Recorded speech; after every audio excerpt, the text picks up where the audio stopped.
Chào các bạn đã quay trở lại với kênh Cô Ba Bình Dương. Hôm nay chúng ta sẽ cùng nhau vào bếp thực hiện món sườn kho tiêu tuyệt đẹp này nha. Đặc biệt lần này chúng ta sẽ không cần dùng đến nước màu để kho, mà thịt sườn vẫn lên màu nâu đỏ đẹp mắt đặc trưng của món kho. Sườn mềm, ngon, thơm phức. Một nguyên liệu đặc biệt mà ai cũng có thể dễ dàng mua được, sẽ vừa tạo độ kích thích vị giác, vừa tạo màu và còn giúp cho sốt kho có được độ sánh hoàn hảo, dễ dàng áo đều, giúp miếng sườn bóng bẩy hơn. Sốt kho chấm rau hay dưa leo cũng ngon hết sảy luôn. Nào chúng ta cùng vào bếp thực hiện ngay nha. Nếu thích video, nhớ bấm nút đăng ký để đón xem những món ăn tiếp theo của mình nha.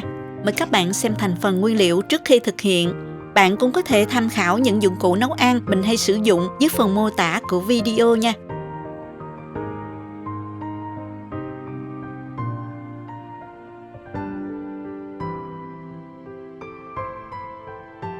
Đầu tiên mình sẽ đi sơ chế những nguyên liệu này nha các bạn. Hành tím thì mình đập dập và băm nhỏ ra nè.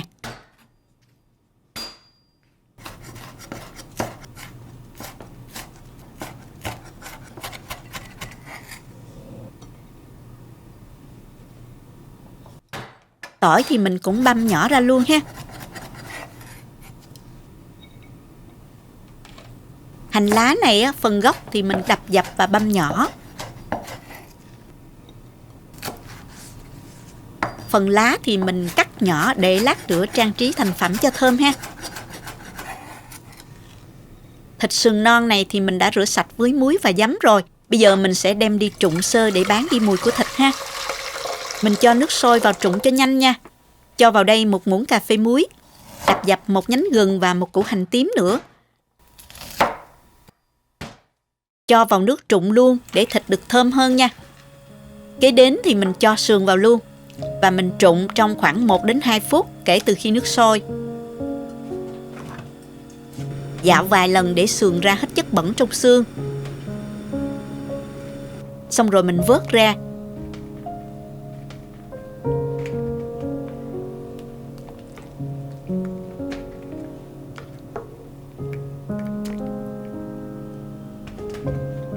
Đem đi rửa sạch và mình để ráo nước hết các bạn. Bây giờ mình ướp sườn luôn nè. Cho hết sườn vào thố. Với 1 kg sườn này thì mình sẽ ướp vào đây 1 muỗng canh hành tím băm, khoảng 15g đó các bạn. 1 muỗng canh hạt nêm, nửa muỗng cà phê tiêu, nửa muỗng cà phê bột ngọt. Bạn nào không thích dùng bột ngọt thì mình bỏ qua nha. 4 muỗng canh nước mắm,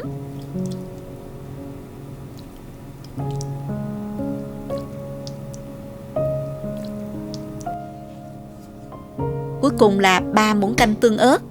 Tương ớt này sẽ giúp món kho của mình lên màu rất đẹp, ngon mắt hơn mà không cần phải dùng nước màu đường. Bí quyết nhỏ này hiệu quả lắm đó các bạn.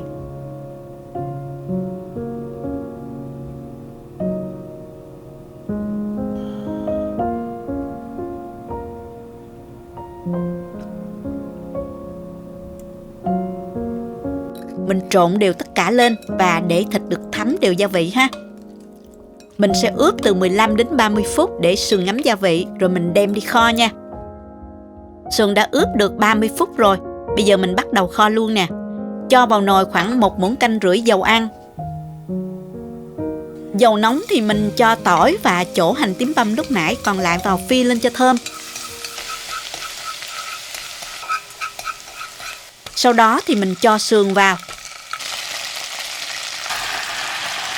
Nhớ cho hết hỗn hợp nước ướp sườn luôn vào ha các bạn. Đảo đều lên. Mình tăng mức lửa trên trung bình nha các bạn.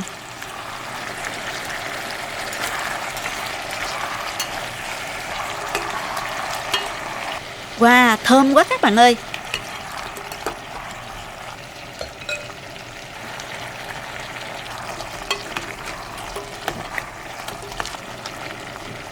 Khi thấy thịt săn lại như thế này là được rồi. Bây giờ mình cho 300ml nước dừa vào.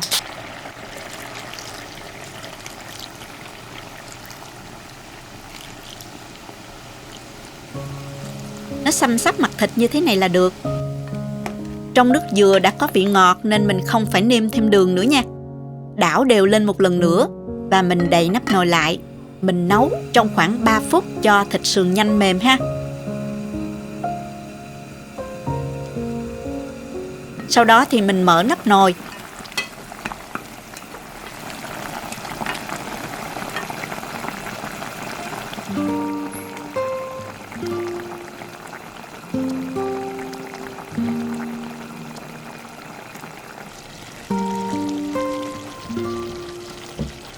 Cho thêm 1 muỗng canh tương ớt. Mình cho thêm tương ớt để phần nước sốt kho được sánh quện hơn đó. Món sườn kho sẽ có mùi thơm và vị cay nhẹ kích thích vị giác rất là ngon. Trộn đều lên. Và mình rim thịt trên lửa trung bình nhỏ cho đến khi nào lượng nước cạn sệt lại vừa đủ nha. Các bạn sẽ thấy thịt đang từ từ lên màu đẹp như nè. Nước kho rặc lại cỡ này là được rồi nè các bạn. Thơm lắm luôn các bạn ơi. Rắc một chút tiêu cho dậy mùi nữa nè. Và mình tắt bếp luôn nha. Vậy là mình đã hoàn thành xong món sườn kho tiêu cho bữa cơm chiều nay rồi. Rất nhanh và đơn giản luôn. Bây giờ mình múc sườn ra đĩa, trang trí một chút cho bắt mắt rồi mình cùng thưởng thức nha.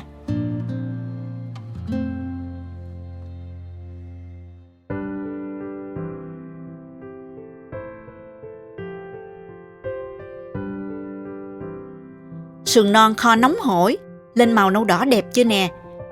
Vậy mùi thơm nghe thoang thoảng là thấy đói bụng liền luôn đó. Sốt kho có độ sệt nhất định cũng dễ áo lên miếng sườn hơn. Miếng sườn bóng bẩy, áo đều sốt kho không hề bị khô. Nhờ tương ớt, thịt lên màu nâu đỏ sáng. Thịt thơm và cay hiệu quả hơn là dùng ớt trái tươi luôn. Ăn cùng cơm nóng và kèm với dưa leo thì khỏi chê luôn nha. Mình vẽ thịt và cắt ra cho các bạn xem nè.